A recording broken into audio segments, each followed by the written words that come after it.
大乘大集地藏十輪經卷六有依行品第四之二第11講。三歸依。自歸依佛，當願眾生體解大道，發無上心；自歸依法，當願眾生深入經藏，智慧如海；自歸依僧，當願眾生統理大眾，一切無礙；自歸依佛，當願眾生體解大道，發無上心；自歸依法，當願眾生深入經藏，智慧如海；自歸依僧，當願眾生統理大眾，一切無礙；自歸依佛，當願眾生體解大道，發無上心；自歸依法，當願眾生深入經藏，智慧如海；自歸依僧，當願眾生統理大眾，一切無礙。經文130頁最後尾嗰行：善男子，譬如胚瓶多諸瑕隙，勝柔乳等盡皆滲漏。世尊同金剛藏菩薩講，佢話譬如咧胚瓶，胚瓶係咩呢？由黏土或者陶土做嘅陶瓷器皿。呢啲嘅陶瓷咧拉胚嗰個過程呢，如果拉得唔好，再加上嗰個火候如果唔到嘅話呢，佢做出嚟嘅陶瓷呢啲嘅器皿呢，就會有裂痕啊。所以喺呢個譬喻入邊講呢，譬如胚瓶多諸瑕隙，勝柔乳等，你用呢啲嘅陶瓷嘅樽去裝油或者裝奶，盡皆滲漏，都會有滲漏嘅。能勝所勝，易俱壞失。能勝係指嗰個器皿，個器皿滲漏啦嘛，呢個就係第一壞。所勝係嗰啲油同埋奶都會滲漏嘅，所以話易俱壞失咯。所以者何？點解會咁樣呢？器有失故啦，就係因為嗰個器皿呢做得唔好啊。用呢個譬喻去指出受持法教嘅眾生啦。如是眾生於聲聞乘、獨覺乘法，未作劬勞，正勤修學。呢啲嘅眾生呢，佢對呢個叫聲聞乘法或者獨覺乘法，佢個火候唔夠啊。點解話佢火候唔夠呢？未作劬勞，正勤修學啊嘅意思就係話佢冇去好精進或者好認真咁樣去聞法、聽法同埋去學習，所以咧喺個修持上唔得啦，根基未熟，根基下劣啦。點解話佢根基未熟啊？因為火候未到啊嘛。咁點解話佢根基下劣啊？因為你要去再油或者再奶都唔得，都會滲漏嘅。精進微少，精進又唔夠噃。若有為說微妙甚深大乘正法，說聽二人俱獲大罪，亦為違逆一切諸法，所有過失廣說如前。精進唔夠之時，根器又未得，對二乘法亦都冇認真去修持學習，仲要去同佢去講呢個叫做微妙甚深大乘正法喎。換句説話，聽者係未預備好去接受呢個叫大法。說聽二人俱獲大罪啦，對佢開示微妙甚深大乘正法嘅人呢，有罪過；而聽呢個大法嘅人呢，都有罪過。亦為違逆一切諸法，所有嘅佛佢去講呢個法教嘅時候呢，都係睇眾生不同嘅根器啊嘛。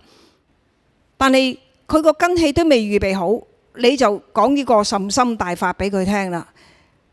佢自己搞唔清楚嘅時候呢，第一佢好容易曲解咗呢個大法；第二喺修持上呢就會行錯。嗱，前面嗰兩樣佢自己搞錯咗或者行錯，都係佢個人嘅事啫。但係第三最重要嘅，去謗呢個法，或者係謗其他嘅聲聞乘法或者獨覺乘嘅二乘法教啦，咁就會落咗所有過失講說如前啦，就係之前啦嗰幾章節講過嘅，佢哋將會承受謗法嗰個嘅惡果啦。嗱，呢個就係第一個譬喻。好啦，而家就講第二個譬喻啦。譬如世間庫藏頹穴，置諸寶貨，多有散失。世尊就用庫藏，庫藏係咩啊？好比喻今時今日嘅保險庫，入邊呢就裝所有嘅寶物嘅。問題呢就係庫藏頹穴，即係話佢倒塌啊！咁成個寶庫呢都冧咗啦，置諸寶貨，多有散失啦。咁裝喺入邊嘅寶物一定四散啦，有啲就唔知散咗去邊，可能係俾人執咗，可能有啲係俾山泥埋咗，都揾唔到啦。如是眾生於二乘法謗毀不信，不肯修學啦。嗱，呢個二乘法、獨覺乘法、聲聞乘法，就好比如係嗰啲寶物。呢啲寶物呢，就應該喺呢個叫寶庫入邊嘅。個寶庫就係講緊行者佢自己嗰個心入邊嘅，但係呢，佢自己唔信啊嘛，佢唔信佢就會謗啦，就好比如呢寶貨呢散失到周圍都係。咁喺咁嘅情形之下，為說大乘不如實解啊！你仲同佢講大乘嘅微妙甚深呢個嘅大法喎，不如實解就係對二乘法義佢都冇辦法去了解之時，佢生起個謗法啦。你再同佢講話大乘法義嗰個義理嘅，佢根本係冇可能夠如實解啊！因此造罪輪轉無窮啦，佢咪會生起呢個謗法咯。呢個謗法嘅話，佢係謗二乘法義之下而做咗好多惡因，日後就要受嗰個惡果啦。我哋睇埋第三個譬喻，譬如舟船多諸洩漏，就好比喻啲船啊。呢啲船呢，就應該呢係喺海上度行噶嘛，但係隻船漏嘅噃，不任盛載，泛於大海。根本隻船就唔可以載人，亦都唔可以載物件。總之就呢隻船就係穿窿入水噶啦，冇辦法喺個海度行噶啦。如是眾生多懷慳嫉，於二乘法未曾修學。而依挺眾生就正就係佢自己都未具足。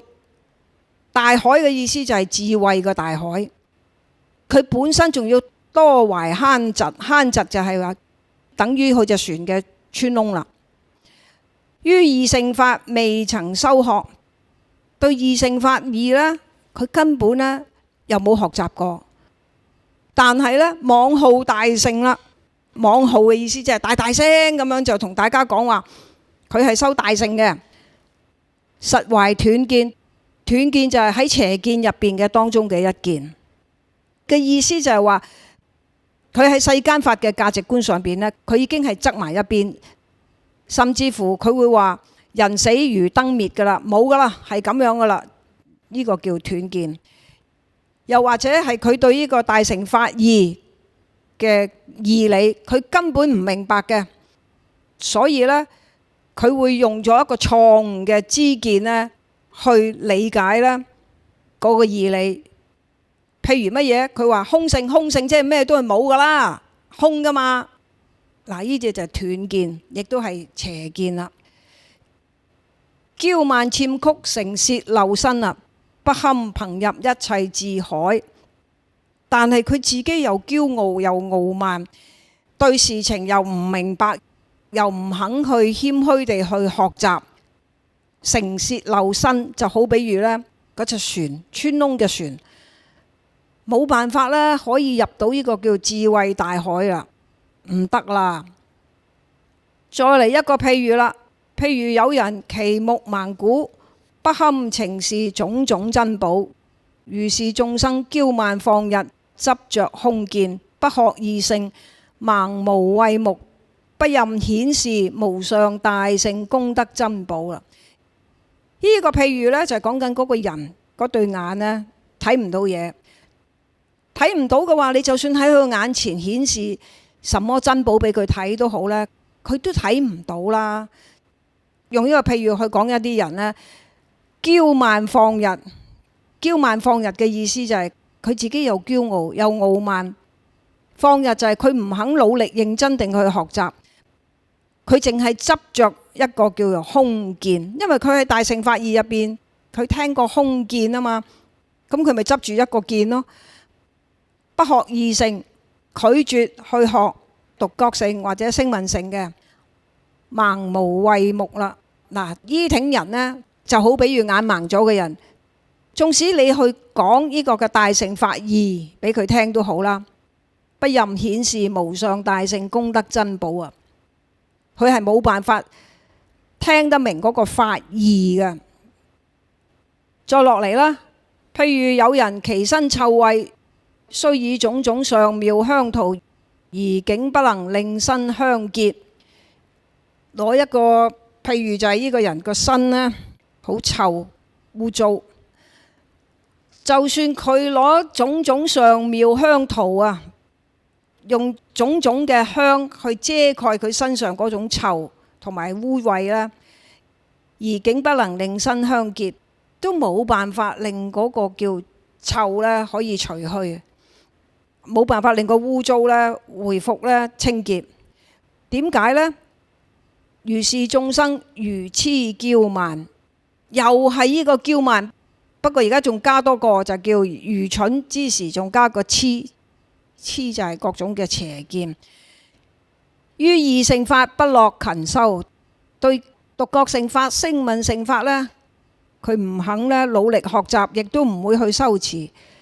再加上不斷殺生啊，對殺生嘅行為呢係冇斷到嘅，乃至邪見，雖勤聽受無上大乘。雖然佢好勤力咁樣去聽無上大乘法義係點樣，而竟不能解甚深法，但係到最後佢都係冇辦法可以消化到，冇辦法明白到，冇辦法去確實地知道無上甚深大乘法義嘅義理啊！佢都冇辦法知道啊！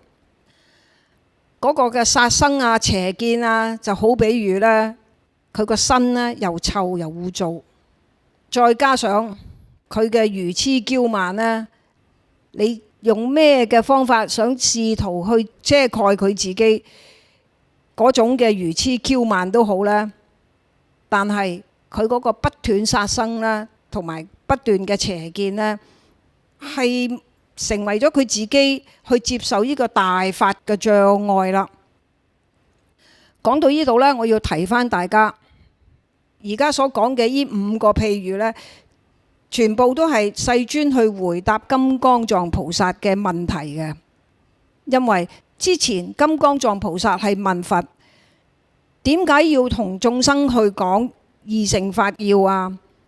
不嬲都講緊微妙甚深大乘法要先至係最究竟噶嘛？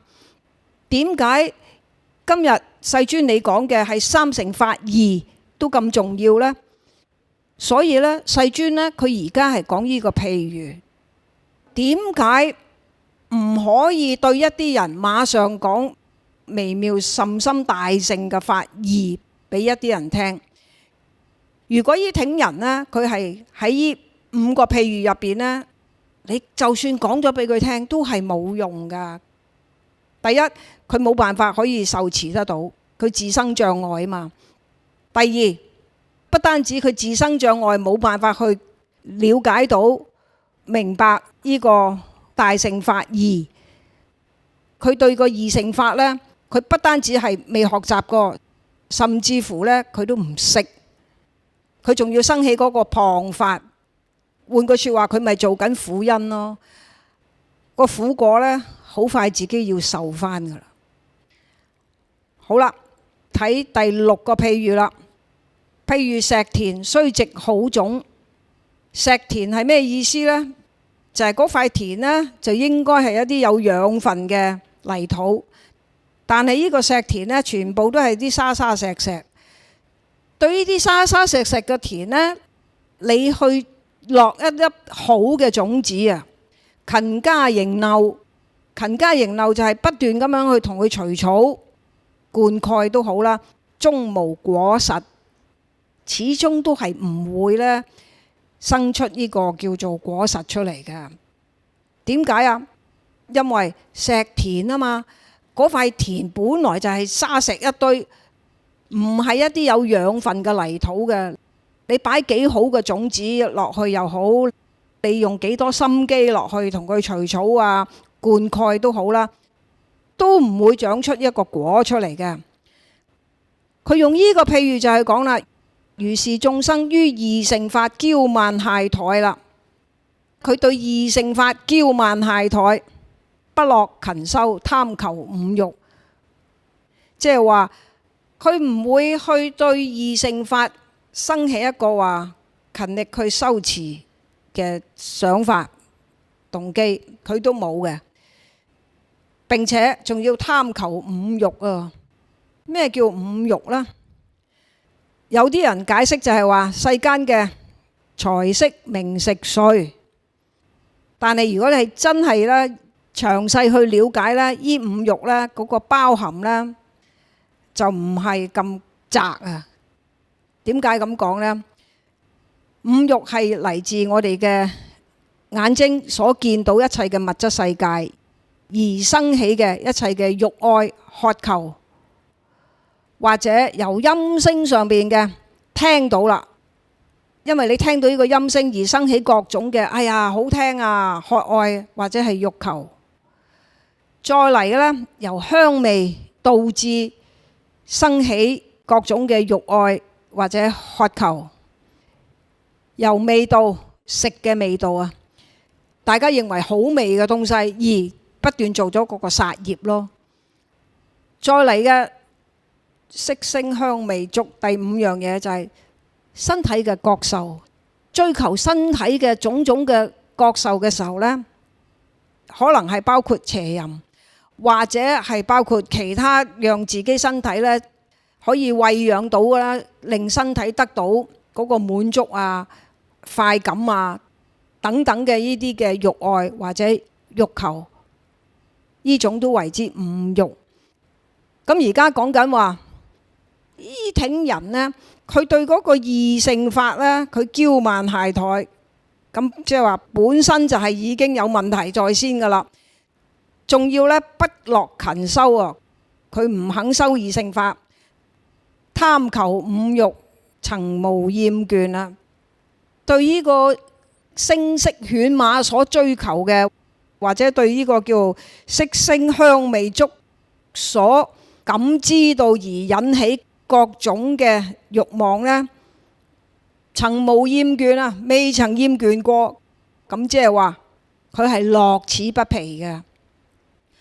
須於彼身植大乘種，喺呢挺人嘅身啦，你去俾個叫做大乘嘅法義佢，就好比如嗰個好嘅種子啊，精進勤苦，終無所成。就算佢得到大乘法義而願意去精進勤苦去修呢，終無所成啊，都收唔到呢個叫果出嚟噶。大家睇下，由第一個譬喻到而家第六個譬喻，都有重複嘅相疊一齊嘅問題。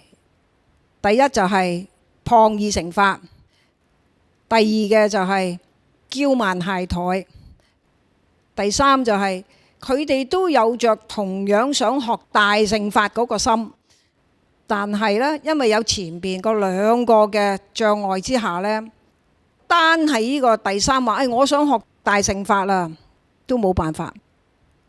就好比如呢個石田啊，石田就係沙沙石石，種子落唔到去生根嘅。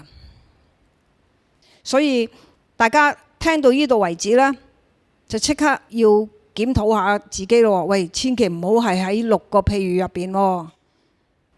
再落嚟睇第七個譬喻啊。譬如甕器，先儲毒藥，投少石物，就好比如一個甕缸啊，或者一個放食物嘅甕，先放咗啲毒藥先，然之後呢投少石物，然之後放少少咧石蜜落去，石蜜咧就係而家我哋講嘅冰糖，不任食用啦。喂，呢個甕咧佢又放咗毒藥，然之後再放冰糖落去，咁梗係唔食得啦。如是眾生於二乘法不肯修學啦。佛陀攞呢個譬喻呢，就係指出依挺嘅眾生呢，就好比如呢，佢先對二乘法有偏見，不肯修學啊，並且係執呢個叫無因論啊。無因論，咩叫無因論啊？從二乘法開始，換句説話，從所有嘅基礎開始，佛陀都係講緊一切都係因緣法啊嘛。你而家去否定呢個無因論喎，呢個咪毒咯。好啦，佢有毒在先，有偏見在先，你再同佢講呢個大乘法呢，終不能成自他利益啦。佢始終都係冇辦法可以受持得到，自己冇辦法受持，亦都冇可能透過佢讓佢去將呢個法咧去利益其他嘅眾生，因為佢個器皿先放毒藥，後放石蜜，嗰個毒藥呢，就係佢不肯修學二乘法。第一，第二就係執無因論啦，呢個係毒嚟嘅。再落嚟啦，譬如甕器先儲石蜜，頭少毒藥。而家呢個甕器呢，就先儲石蜜，先放冇毒嘅，頭少毒藥，但係呢，跟住落嚟先放少少毒藥，結果一樣，不任食用，都係唔可以食用。用呢個譬喻係指邊一挺眾生呢？佢就話如是眾生呢，精勤修學二乘正法，猶未成就啦。嗱，石蜜就係精勤修學二乘正法，不過未證悟嘅。為說大乘二俱壞失啦，喺佢對二乘法入邊都未可以得到證悟之下，而你同佢講呢個叫大乘法嘅話呢，二俱壞失，兩樣都唔得。咩叫兩樣都唔得呢？二乘法佢又未修好，大乘法你再交入去嘅話呢，根本冇辦法可以受持得到啊！所以到頭來呢，兩樣都係冇辦法得到成就。喺呢度呢，有啲朋友會話：喂，點解呢？佢精勤修學二乘正法喎，點解唔可以俾佢聽大乘正法呢？大家需要知道，唔係唔俾佢聽大乘正法，個重點係猶未成就啊！因為佢喺聲聞乘法或者獨覺乘法入邊呢，佢未有任何嘅證悟啊，未有呢個證悟呢，你同佢講大乘法呢，佢會亂啊！點解咁樣講呢？因為喺二乘法嚟講呢，係唔會講到呢個叫空正見嘅，直至到咩時候開始去同佢講般若嘅空正見呢？就必須要咧，佢喺二乘法入邊佢有所成就啦。咁因為佢已經能夠證到咩嘢叫做因緣法啦，佢透過呢個因緣法啦，你再同佢去講空正見嗰陣時候呢，佢就可以咧用佢證量得到嘅嗰個因緣法之下，去進入呢個叫空正見，就唔會咧一個亂啦。點解啦？因為喺一邊你就同佢講話，一切都係因緣法而有，而另一邊你同佢講呢個空正見，你必須要透過呢個有去了解嗰個因緣法嘅生起。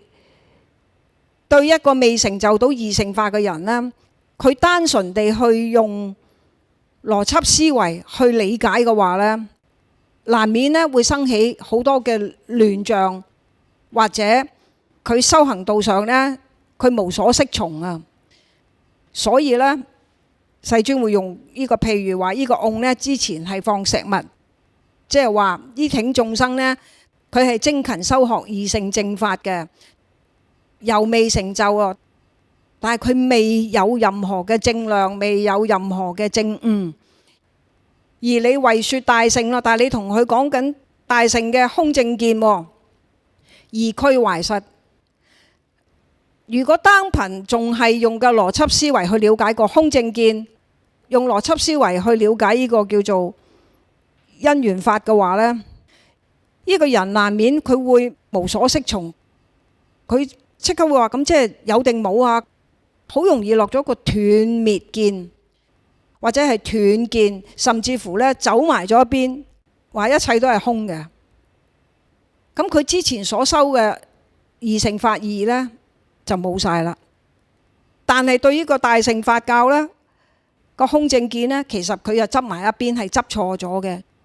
所以話二俱壞失就係咁解啦。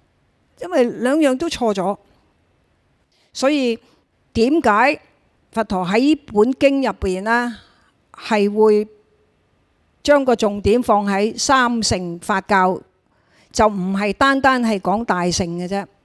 因為原來有一挺眾生，佢係精勤修學二乘正法嘅，不過又未成就，意思即係未證悟，甚至乎未生起個正量嘅，你就同佢講大乘法噶，咁佢一定會亂。好啦，講到呢度，我相信呢，亦都可以解釋得到點解有一啲嘅大德，當佢哋要講一啲嘅無上甚深微妙正法嘅時候呢，佢會有一個次第同大家講，話你如果未完成到某個次第嘅話呢，你唔好接受呢一課啦，你不如呢，等你之前嘅功課做好晒啦，你有一定嘅正量啦，你先至可以嚟聽我而家要去繼續講嘅大乘法教啊！相信呢，聽到呢個譬喻之後呢，大家就明白點解呢啲嘅大善知識佢哋會有呢個嘅要求咯。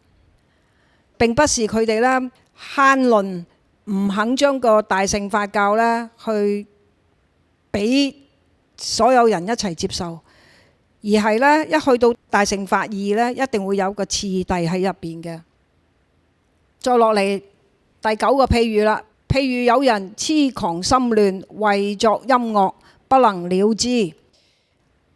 癡狂心亂就係指呢，佢個精神狀態呢有狂亂啦，個心理狀況呢唔穩定啦。你為呢啲精神狀態狂亂、心理狀況出咗問題嘅人啦，去作音樂喎，不能了知。佢根本冇辦法懂得欣賞啊！如是眾生，依挺眾生呢，對二乘法未曾修學，貪瞋癡等猛利煩惱擾亂其心，就係因為各種嘅貪愛、欲求、瞋心、怒意、不忿、邪見、愚癡等等啦，好比剛才佛陀講嘅癡狂心亂，猛利煩惱擾亂其心啦。